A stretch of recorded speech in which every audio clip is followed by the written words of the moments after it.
Joining me now, Trump 2020 campaign senior advisor for strategy, Steve Cortes. Steve, what did you make of these reports that Iran is trying to influence the election, sending these emails threatening Democrats to vote for President Trump, and I guess they're posing as the Proud Boys? Right. Well, first, kudos to our intelligence community for uncovering this and making the American people aware of it. I'm not surprised at all, though, that Iran desperately wants to have a President Biden, because that would mean a retreat back to the place of the Iran nuclear deal. And consider this contrast, Stephanie.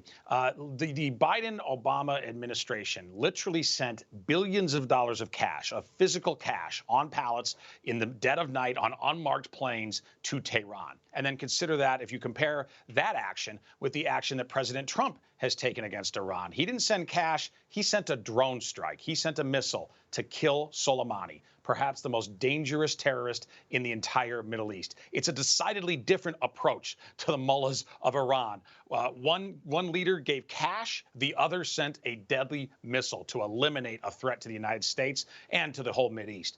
So I'm not surprised that Iran would love to see a President Biden. But guess what? The American people are wise to this. Our intelligence folks are wise to it. So it's not going to happen, Tehran. Yeah, they're definitely keeping a close eye on it. I don't know how much these emails would influence anyone's decision on voting. It seems kind of like a silly attempt. I just can't see it working, just kind of like when the Russians paid for a couple $100,000 in Facebook ads back in the day in 2016 when it was like a drop in the bucket. It really made no difference. Yet, of course, the Democrats always said, oh, well, that had a huge influence on the election, when there was like no proof that it actually influenced anyone's vote. Right. No, 100%. Look, the Russians didn't stop Hillary Clinton from campaigning in Wisconsin, nor did they convince blue-collar workers in Western Pennsylvania to vote for Donald Trump. That's just a farce and a canard. And they still bring it up, though. That doesn't stop Democrats and their allies in corporate media to still try to claim that the Russians somehow decided that election. And even though the Mueller report determined that not only was our campaign in no way cooperating with the Russians, it stated conclusively no American at all cooperated with the Russians. And you're right, the Russian effort anyway in 2016 was laughably small, surely totally ineffective. I suspected then, and I suspect now, that Chinese influence efforts are probably far more effective and a far more grave issue. And we know that the Chinese, like the Iranians, are dying to go back to the days of a Joe Biden in the White House, because he has been coddling and appeasing the Chinese Communist Party for decades. And with this blockbuster new reporting, another blockbuster new report out of the New York Post today, we perhaps know some of the personal motivation. It's not just bad public policy decisions regarding China, but the former vice president is unfortunately personally compromised by the Chinese Communist Party. We now know from this brave whistleblower, Tony Bobulinski, who has come forward, who was part of the Biden crime syndicate, the Biden cartel. We know based on his firsthand account, and he was in those emails, the infamous emails in which Hunter Biden calls Joe Biden the, quote, big guy. Bobulinski verifies on the record in his name that he is the big guy and that Joe Biden was getting 10% of this massive multi-million-dollar dirty deal with a Chinese energy mogul with deep ties to the Chinese Communist Party.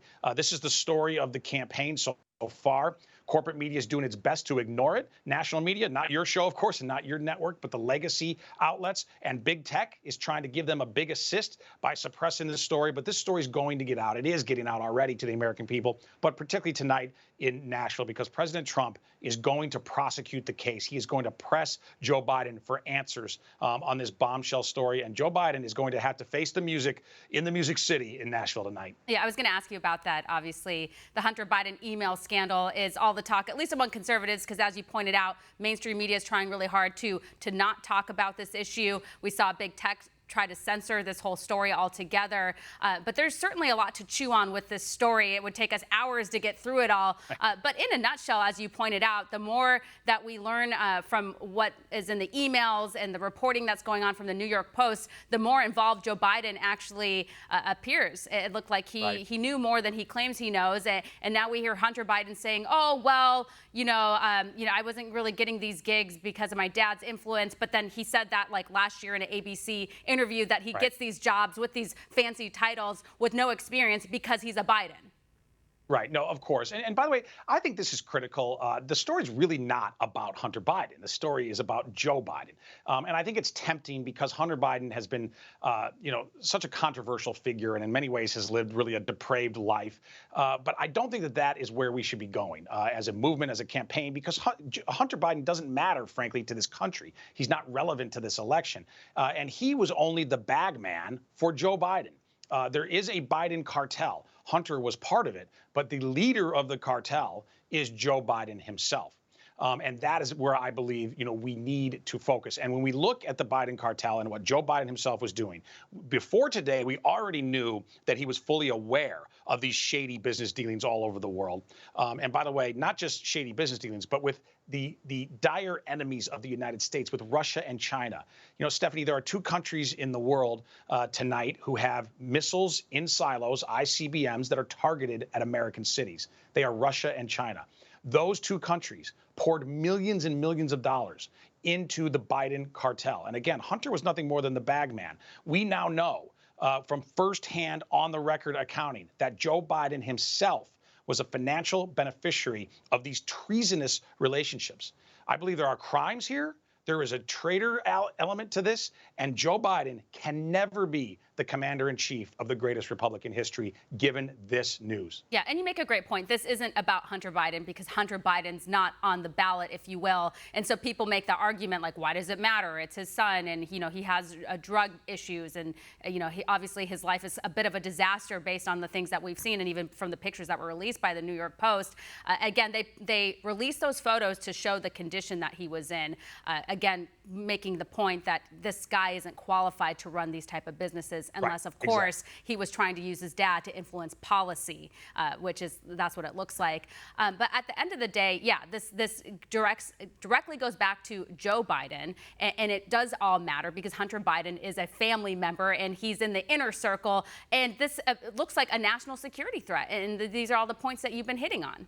Right. 100%. Listen, he could not, given what we already know. And by the way, I think we also have to consider what is it that we don't know that could be even worse. There's never one cockroach. I think that is a correct phrase in life. But given what we already know conclusively, Joe Biden would be unable to get a low-level job in a national security agency of our government. I mean, he would be unfit. He would not get clearance to work in the cafeteria of the FBI or the NSA or the CIA, much less operate as our commander-in-chief. And I think it's quite literally a scary thought to think that the commander-in-chief of the United States of America could be compromised by the Chinese Communist Party.